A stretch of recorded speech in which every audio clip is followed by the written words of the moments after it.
Hello and welcome. I am your new host, Paweł Trzaskowski, and you're watching World News. Poland is ready to increase its exports of electricity to Ukraine should Slovakia cut off its power supply, according to a senior Polish official cited by Bloomberg. This comes amid a row between Kiev and Bratislava over natural gas supply. Ukraine chose to let the deal allowing for the transit of Russia's gas to Slovakia through its territory expire with the end of 2024. This led Slovakian Prime Minister Robert Fico to threaten cutting electricity exports to Ukraine if no way of supplying gas through this route is facilitated by Kiev. Ukraine is suffering from power shortages as Russia has bombed a large portion of its power generation and transmission infrastructure. Finnish police have announced they found tracks along the bottom of the Baltic Sea where a tanker carrying Russian oil is suspected of cutting off a power line and 4 telecom cables with its anchor. The rupture in the Estlink 2 power cable between Finland and Estonia occurred last Wednesday. The Cook Islands registered Eagle S tanker was boarded by Finnish police and Coast Guard officials on Thursday and sailed into Finnish waters where its crew is being questioned. Estlink 2 might not be back in service before August, according to grid operators. NATO issued a statement on Friday in response to the incident, saying it would boost its presence in the region. A significant US military aid package for Ukraine, worth $1.25 billion, is expected to be announced on Monday. This is according to Ukrainian President Volodymyr Zelenskyy. I know that an important decision is being prepared by America to support Ukraine. We expect an official announcement tomorrow. Significant support packages for our soldiers. Something that has been working during these years of war to protect Ukraine. And it should support the stabilization effort at the front line now. The more complete the supply from our partners, the more lives of our troops are saved.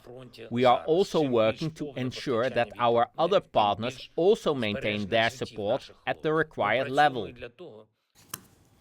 With Mikheil Kavelashvili sworn as the president of Georgia and outgoing President Salome Zourabichvili saying she is giving up the office but remains the people's president, the Caucasus country has entered a new period of political turmoil. Tbilisi has been suffering Russian aggression in one form or another since at least 2008 when Moscow invaded the country. Let's take a look back at this defining time in Georgian history. A hardline critic of the West becomes president of Georgia. He is elected not by the people, but by a disputed parliament dominated by a pro-Russian ruling party known as the Georgian Dream. The parliamentary elections that were held in October 2024 do not correspond to the standards of free and democratic elections. That's why the vast majority of the partners of Georgia, especially from the West, have not recognized the outcome. Georgian opposition sympathizers formed a human chain in the country's capital, Tbilisi, to protest the direction the country is headed. Among them, Salome Zourabichvili, who served as president for the past 6 years and has been in conflict with the government. 6 years ago, I swore allegiance to you on the Constitution, and this allegiance will not change, whether I am in the presidential palace or outside. Russian interference in Georgian politics did not start this year. The country gained independence from the Soviet Union in 1991. But only 17 years later, it was attacked by the USSR's successor, the Russian Federation. Russian tanks rolled into Georgia, taking Abkhazia and South Ossetia regions as a result of the fighting. Just a few years after the invasion, power in Georgia was taken over by billionaire oligarch Bidzina Ivanishvili and his Georgian Dream Party. For years, it portrayed itself as pro-Western, despite the government in Tbilisi applying for EU membership as recently as 2022. Experts say the breaking point happened earlier. It's not just recently, it's been going back now for 5 or 6 years, even from the point that it started.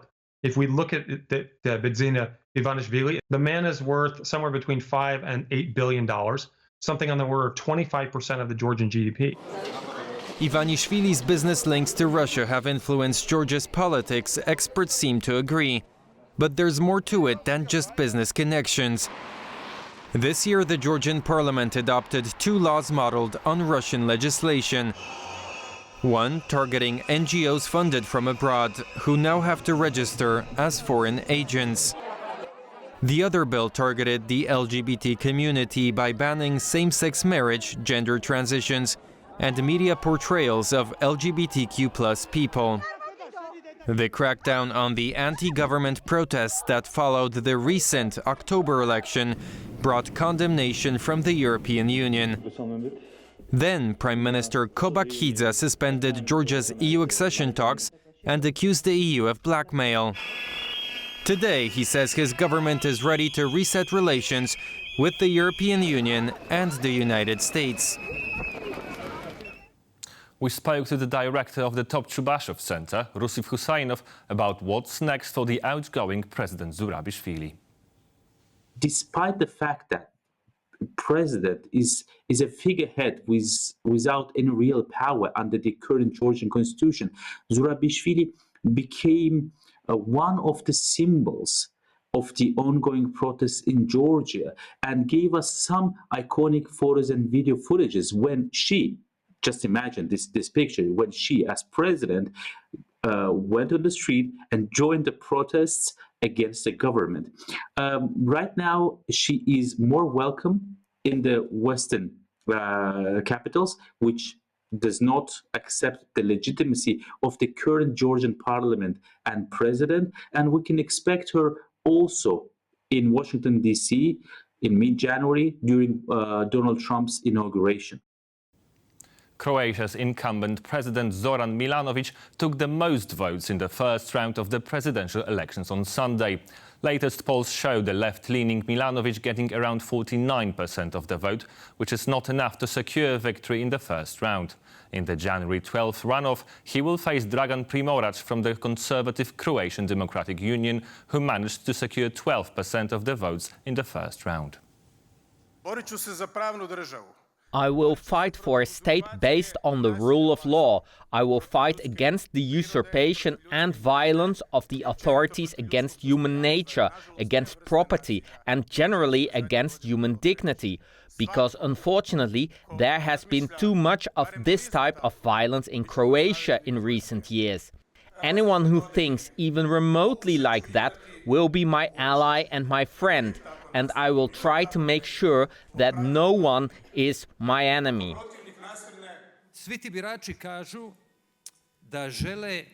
All these voters say they want a different Croatia. But I repeat again what is most important. The runoff is the runoff, and yet we're still to see a program. No one knows what Zoran Milanović is offering Croatia. But you know very clearly what my program is. It offers everything that Croatia needs, offers unity, a Croatia where people will live better, where we will take care of the youth, where the youth will not leave the country.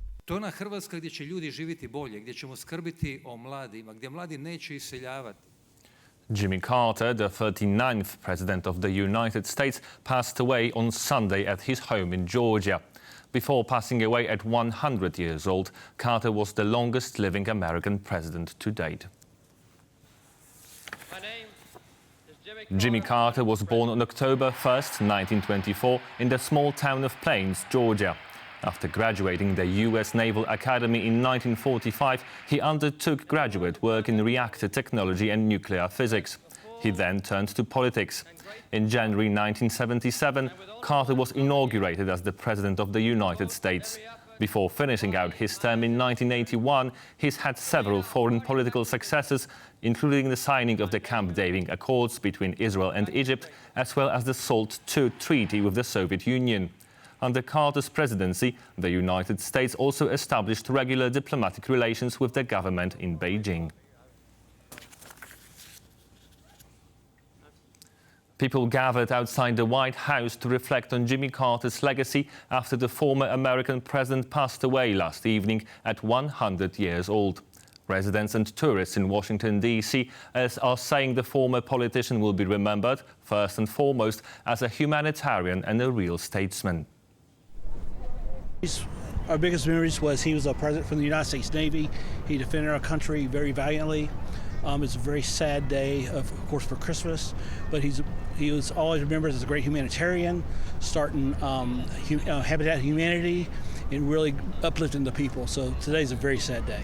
Well, he was the first president I voted for that won the election in 1976. I think he was someone who tried to do good things for this country and for people, but suffered because of the timing, particularly because of the Iran hostage crisis. He was old and sick, and luckily he won't have to see Donald Trump be put in the White House, and he did wonderful things with his life. It's a really sad thing. It's a loss. It is a loss. A horrific aviation disaster struck South Korea, where a plane carrying 181 passengers veered off the runway and crashed into a wall on Sunday. All but 2 passengers were killed. This is the moment the wall of flames engulfed the Boeing 737-800 aircraft, leaving little more than charred debris. The plane was forced to attempt a crash landing without wheels after the control tower warned of possible bird collision. A text message from one of the passengers reads, "A bird got stuck in the wing. Should I say my last words?" Hundreds of emergency workers sprang into action, fighting the flames and attempting to rescue anyone who might have survived. I think it was about 9 or 8:50 a.m. I heard a bang, went outside and saw a big dark smoke. Then I could hear a big explosion, not the one from the crash itself, and later at least 7 other explosions. It soon became apparent, however, that the force of the impact left little hope of survival, and the rescue action turned into a recovery operation. Only 2 people, both of them crew members, were pulled alive from the back of the plane with mid to severe injuries. The aircraft, a Jeju Air flight from Bangkok, attempted to land at the Muan Airport runway shortly after 9 a.m. local time on Sunday. With landing gear failing, the aircraft veered off the runway and hit a wall. The cause of the accident is still being investigated. The aircraft received landing clearance at 8:54 a.m. and made the first attempt at landing, but after receiving a bird collision warning, had to circle around its previous course. The landing gear appears to not have been deployed. The details need to be thoroughly investigated further. The country's acting president, Choi Sang-mok, announced a 7-day national mourning period until the 4th of January. Following consultations with Azerbaijan and Russia, Kazakhstan has decided to send the flight data recorders recovered from the Azerbaijan Airlines plane crash to Brazil. Authorities in Astana say the choice shows that Kazakhstan wishes for the investigation into the incident to remain impartial. The move comes after consultations with both Azerbaijan and Russia and was also motivated by the fact that the aircraft itself was manufactured in Brazil. The crash, which was caused by Russian anti-aircraft missile fire, killed 38 people on Wednesday. Azerbaijan says the aircraft was hit over Grozny, the regional capital of Russia's Republic of Chechnya, after being denied an emergency landing at 2 Russian airports. It flew across the Caspian Sea and ultimately made an emergency landing near Aktau in Kazakhstan. Russia is yet to acknowledge responsibility for the crash.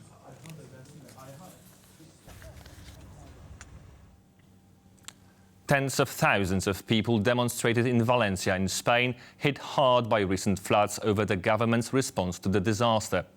According to regional police, last evening some 80,000 people gathered in the streets decrying the handling of Spain's largest natural disaster in decades. Rage among the residents is raw in Valencia, which took the brunt of the flooding, with the waters claiming 223 lives and 4 people still remaining missing. This marked the 3rd such demonstration in Valencia over the government's response to the floods. Previous protests, held on November 9th and 30th, attracted 130 and 100,000 people respectively. Adding insult to injury, the October floods resulted in thousands of victims having to spend Christmas without loved ones, homes or property, in a traditionally Catholic country.